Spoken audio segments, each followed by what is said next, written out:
Assalamualaikum, salam hormat, anda menyaksikan Pantau Kerajaan Baru bersama saya Haris Ashraf Hasnan. Untuk waktu ini kita nak memberi fokus kepada apa yang dimaklumkan serta apa yang kita telah pun saksikan di Singapura, iaitu pemeteraian MOU di antara Malaysia dan Singapura berkait dengan kerjasama menangani isu jenayah cyber, data peribadi dan juga ekonomi digital.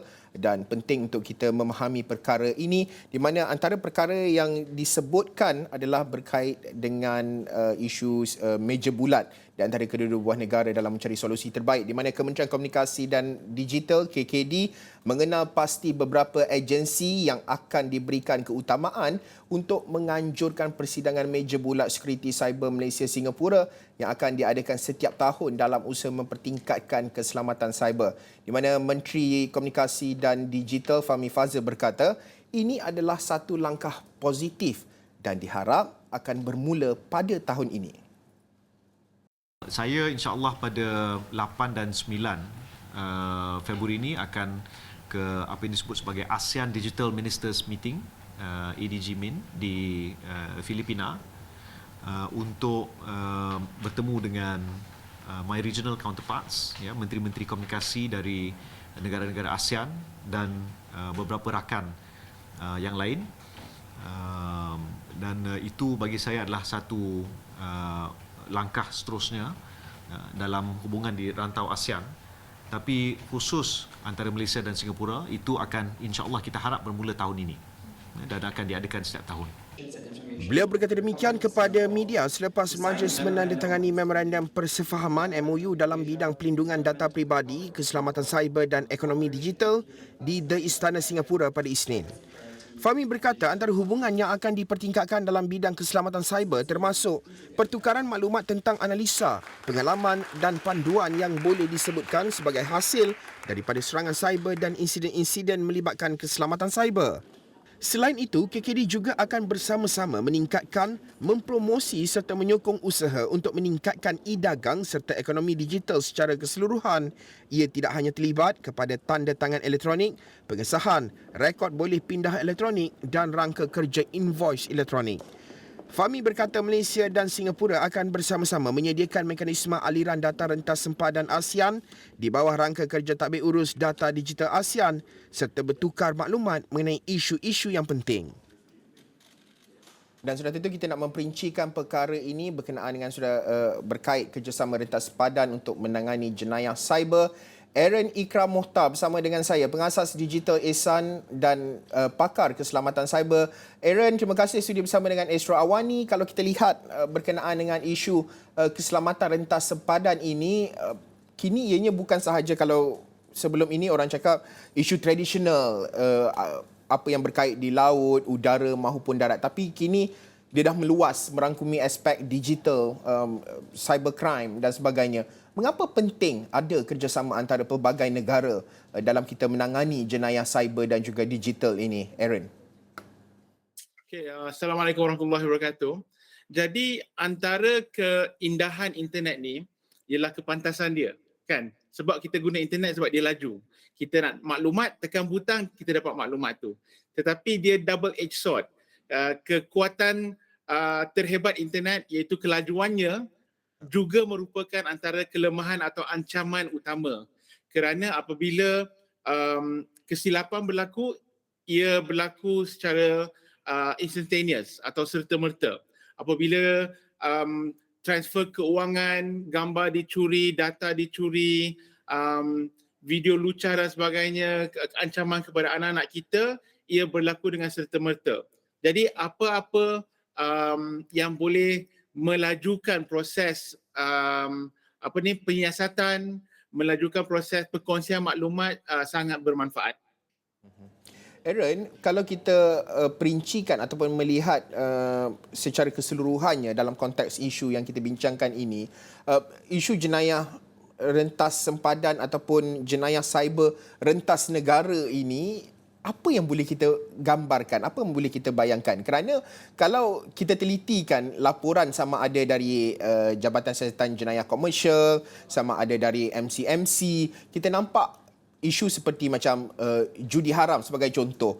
Dia punya server ataupun pelayannya itu ada di negara lain. Operasi jenayahnya itu secara fizikal dilakukan di negara lain.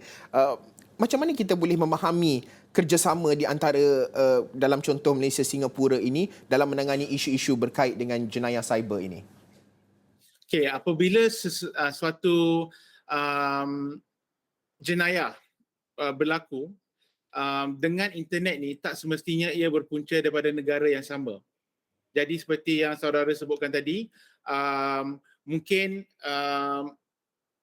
pornografi kanak-kanak, kita ada kes kat Malaysia, tetapi sindiket atau server dia dekat negara Eropah Barat, kan? Jadi apa yang berlaku ialah kadang-kadang siasatan tersangkut, kan? Sebab dia sampai ke satu tahap, tiba-tiba alamak, dia punya punca dekat negara lain. Jadi dengan hubungan rapat ini, kami mengharapkan apabila berlaku satu penyiasatan, pergerakan maklumat, penyiasatan, perkongsian maklumat dan sebagainya lebih laju. Sebab jurisdiction sebuah negara hanya negara tu je, kan? Jadi apabila tapi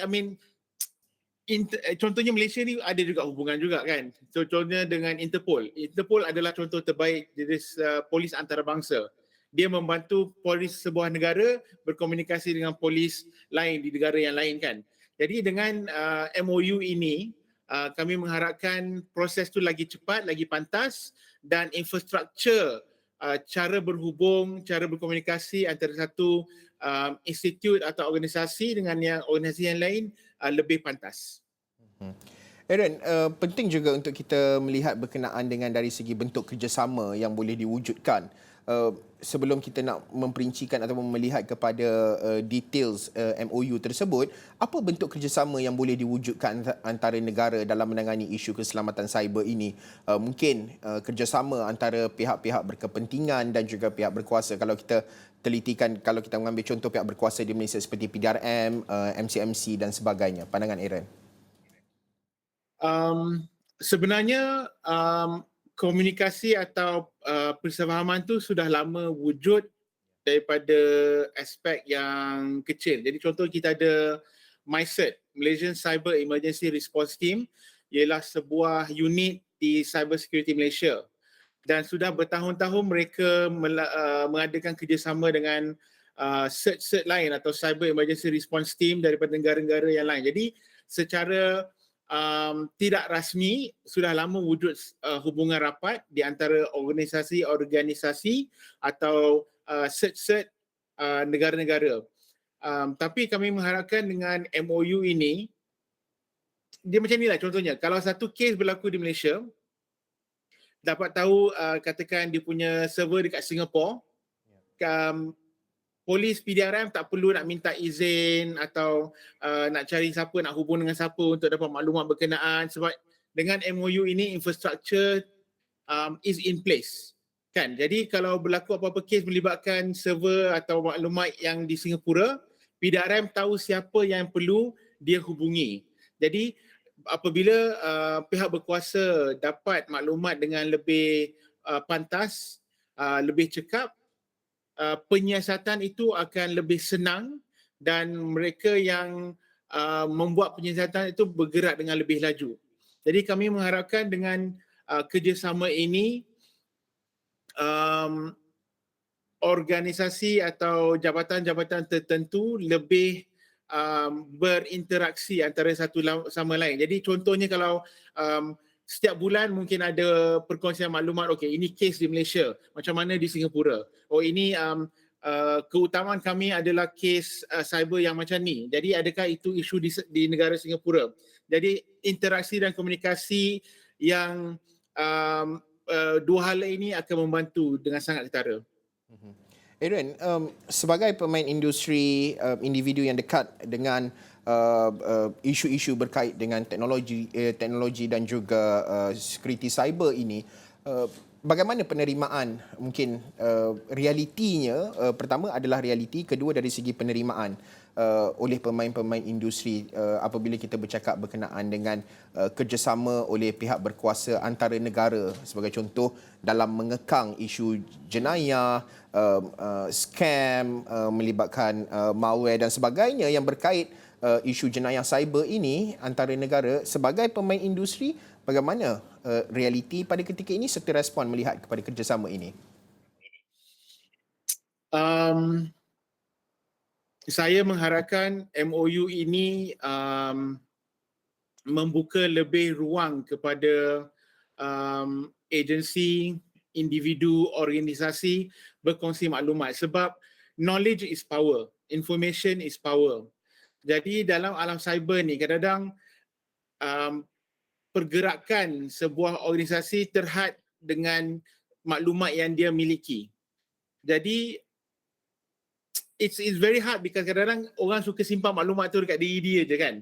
Dia suka advantage kan. Oh, saya ada maklumat ni, hang tak ada maklumat tu kan. Ada advantage, disadvantage. Jadi saya harapkan dengan MOU ni organisasi lebih open dalam berkongsi maklumat yang kritikal, terutamanya dalam perlindungan rakyat Malaysia, rakyat Singapura dan negara-negara lain yang terlibat dalam MOU ni, insyaAllah. Aaron, sudah tentu kalau kita bercakap juga berkenaan dengan dari segi cabaran pada masa kini, mungkin realitinya oleh pemain industri sendiri, apa antara cabaran serta kekangan dalam melaksanakan ataupun memfokuskan kepada industri teknologi ini? Kerana cabarannya sudah tentu pelbagai, dan kedua ianya boleh muncul dalam pelbagai cara, dan cara nak mengekangnya juga perlu ada pelbagai usaha. Apa cabaran-cabaran sebagai pemain industri susulan daripada kalau kita lihat isu berkenaan dengan jenayah cyber terutamanya melibatkan rentas negara ini dari segi cabaran, Aaron? Cabaran utama adalah jurisdiction kan. Jadi dia punya kawasan kawalan sebuah negara kan. Saya dapat kawal daripada user ke organisasi di dalam sempadan negara saya, tapi bila yang melibatkan jenayah di luar atau maklumat tu dah keluar negara, di situ halangan pertama saya kan. Lepas tu bila saya dah dapat tahu yang okey, maklumat ini atau serangan ini datang daripada tempat berkenaan, saya perlu minta izin untuk kira macam masuk rumah orang tu kan. Jadi saya kena minta beri salam, cakap okey saya ada masalah sikit, boleh tolong ke tidak. Jadi yang negara tu pula dia kena okey, kami menerima rayuan anda, kami perlu minta izin daripada majikan kami contohnya. Jadi proses ini yang kadang-kadang boleh melambatkan dalam kes yang contohnya jenayah cyber yang melibatkan fraud, online banking dan sebagainya. Kadang-kadang perbezaan sejam dengan sehari itu memang sangat beza kalau untuk penyiasatan itu. Jadi kami harapkan bahawa ada orang-orang tertentu yang berkomunikasi antara satu sama lain. Jadi bila PDRM ada isu, antara satu sama lain. Jadi bila PDRM ada isu, dia ada wakil dekat Singapura dah sedia membantu. Bila Singapura ada isu, wakil kat Malaysia sedia membantu. Jadi MOU ni adalah satu langkah ke hadapan yang sangat bagus. Dan again, ia bukan hanya macam keselamatan cyber, tapi perkongsian maklumat daripada segi pendidikan. Jadi anak-anak kita memang sangat penting. Saya sangat risau tentang isu keselamatan anak-anak kita, pendidikan anak kita. Jadi dalam situasi di mana internet adalah global, apabila komuniti global berinteraksi antara satu sama lain, ia hanya akan membantu dengan lebih baik cara kita tolong antara satu sama lain. Ya. Aaron, kita nak berhenti rehat seketika. Selepas ini, kita nak memperincikan berkenaan dengan melihat kepada apa yang dinyatakan di dalam MOU, termasuklah seperti pelindungan data peribadi, security cyber dan juga ekonomi digital, termasuk isu pendidikan. Bagaimana bukan hanya MOU dua negara, government to government, tetapi penting untuk kita merakyatkan perkara ini dan memperkasakan rakyat dalam menangani isu jenayah cyber ini. Kita nak berhenti rehat seketika, kita akan bersambung selepas ini.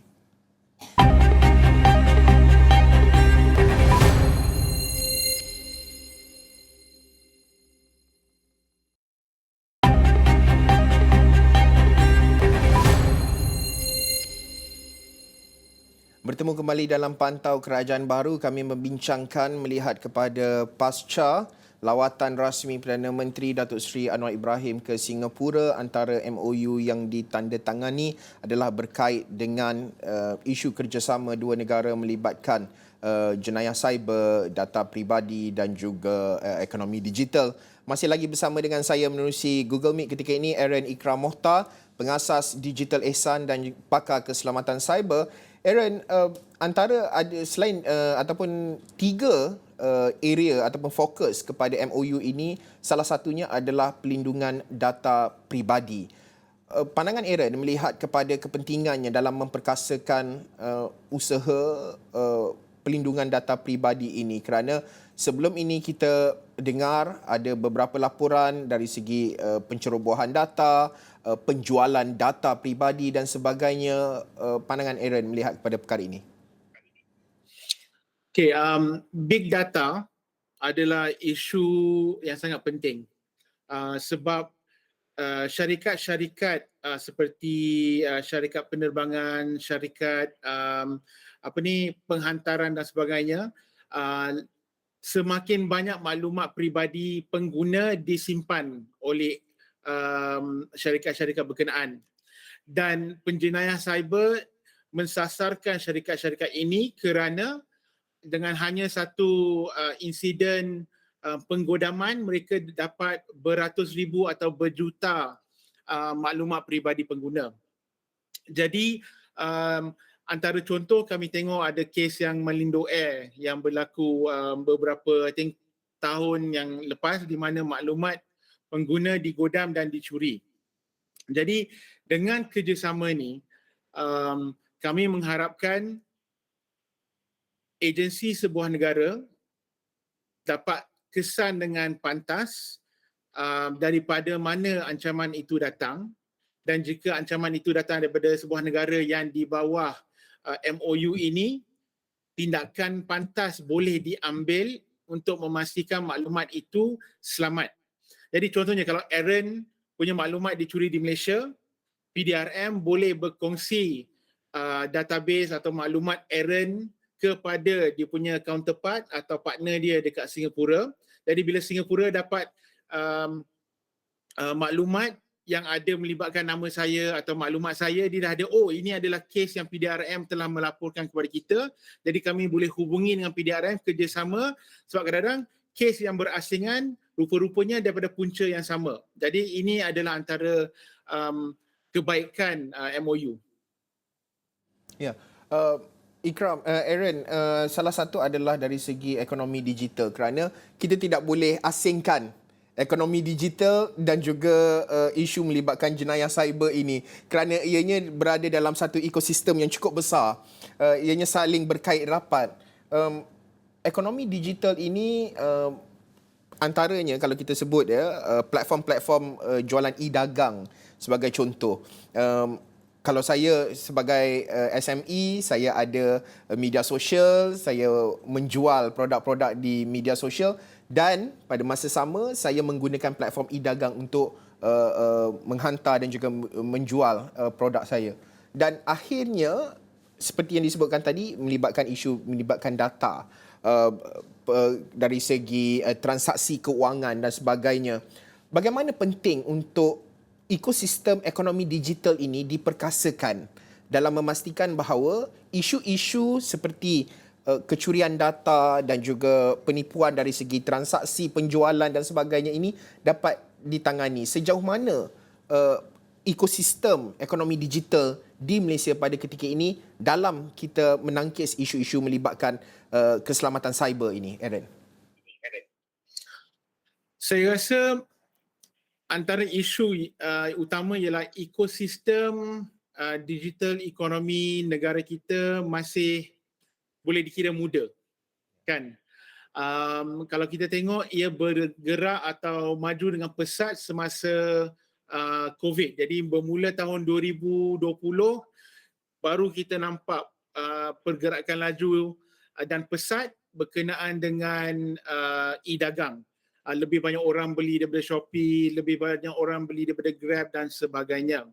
Tapi kadang-kadang bila sesuatu perubahan berlaku dengan pantas, rakyat sebuah negara belum sempat nak mengadaptasikan kehidupan harian mereka ke alam digital ini. Jadi kita nampak peningkatan yang pesat dalam e-dagang negara, tapi pada masa yang sama penipuan fraud dan ancaman cyber pun meningkat pada masa yang sama. Sebab penjenayah macam itulah, penjenayah dia tengok banyak orang dah mula jual online, banyak mula beli online, jadi adalah kesempatan untuk mereka mengeksploitasikan rakyat Malaysia.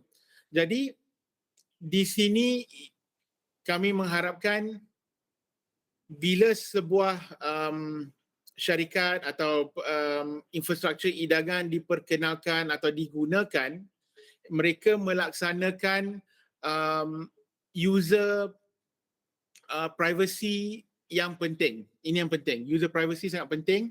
Jadi kami mengharapkan syarikat-syarikat yang mengendalikan banyak data pengguna menjaga data berkenaan, dan dalam contoh kerjasama antara negara dengan negara lain, perkongsian data itu memastikan yang contohnya lah. Okey, contohnya lah macam Grab. Grab, kita kat Malaysia ni banyak guna Grab, kan? Tapi Grab punya pejabat utama adalah di Singapura. Jadi macam mana dengan maklumat pengguna Malaysia apabila sampai ke Singapura? Adakah ia selamat? Adakah dikendalikan dengan cara yang terbaik? Jadi ini memastikan yang ia sangat open daripada segi organisasi dengan organisasi. Maklumat yang disimpan sangat penting, dan komunikasi one dengan other tu sangat penting. Aaron, kita letak ke tepi sebentar dari segi MOU ini, tetapi masih lagi berkait isu yang sama seperti saya sebutkan tadi sebelum kita berhenti rehat, adalah dari segi pendidikan keselamatan cyber ini. Sejauh mana Aaron melihat bahawa pengguna di Malaysia, terutama dalam kalangan orang muda, sebab sekarang ni pelajar sekolah, even sekolah rendah pun dah ada telefon, smartphone, aksesnya begitu mudah sekali. Tapi dari segi keselamatan pendidikan, keselamatan cyber itu bagaimana? Mungkin pernah ada survey ataupun isu-isu ataupun data tertentu yang mungkin memberi gambaran ataupun cerminan sebenar kepada realiti pengguna digital di Malaysia ini, Aaron? Kalau kita tengok UN punya report, sejak COVID ini berlaku, setiap 1 minit 600,000 kes berlaku, kan? Jadi anak-anak kita semasa COVID ni telah terdedah kepada alam cyber dengan pantas, dan mereka juga telah terdedah dengan ancaman yang wujud. Jadi whether it's cyber bully sebab anak-anak kita berkomunikasi antara satu sama lain melalui handphone, tablet, iPad dan sebagainya. Jadi isu cyber bully telah meningkat, cyber grooming telah meningkat, di mana individu-individu tertentu menjadi sasaran mereka yang berminat untuk mengeksploitasi kepribadian dan privasi anak-anak kita. Jadi yang pertama, bila isu cyber, keselamatan cyber anak-anak kita, ibu bapa memainkan peranan yang penting.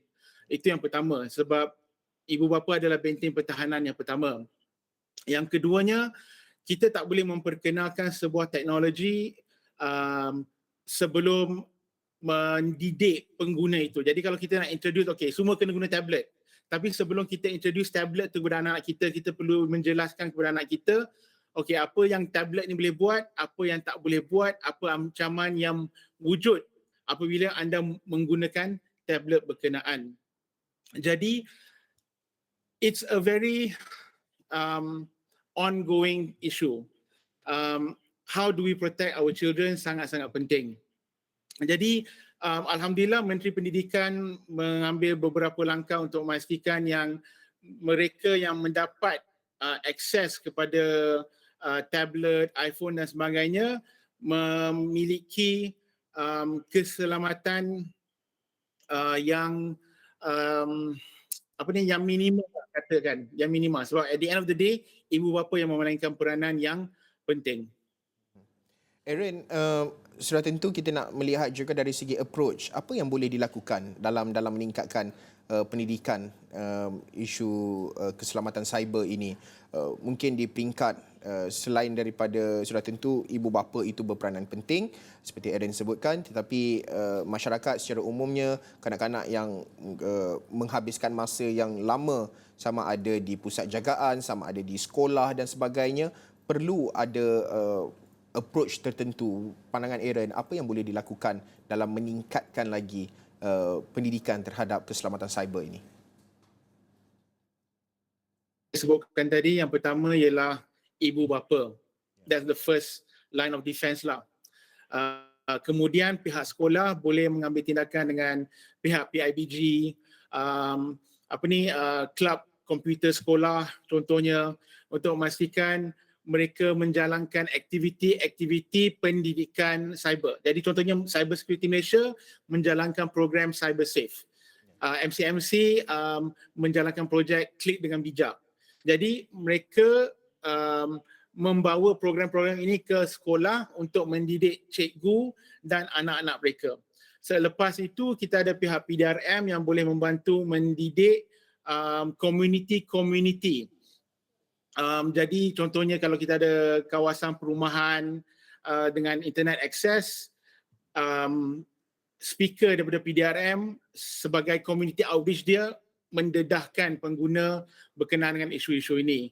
Lepas tu kita ada organisasi, contohnya macam Petronas punya ICT team sentiasa ada program untuk mendidik pengguna dia berkenaan dengan isu-isu semasa, berkenaan dengan isu-isu keselamatan cyber, berkenaan dengan keluarga mereka. Jadi di setiap level perlu ada education dan outreach, dan ia boleh dikendalikan oleh agensi-agensi seperti Cyber Security Malaysia, MCMC atau individu seperti saya yang insya-Allah dapat membantu mendidik individu, keluarga, organisasi, syarikat atau jabatan berkenaan dengan keselamatan cyber.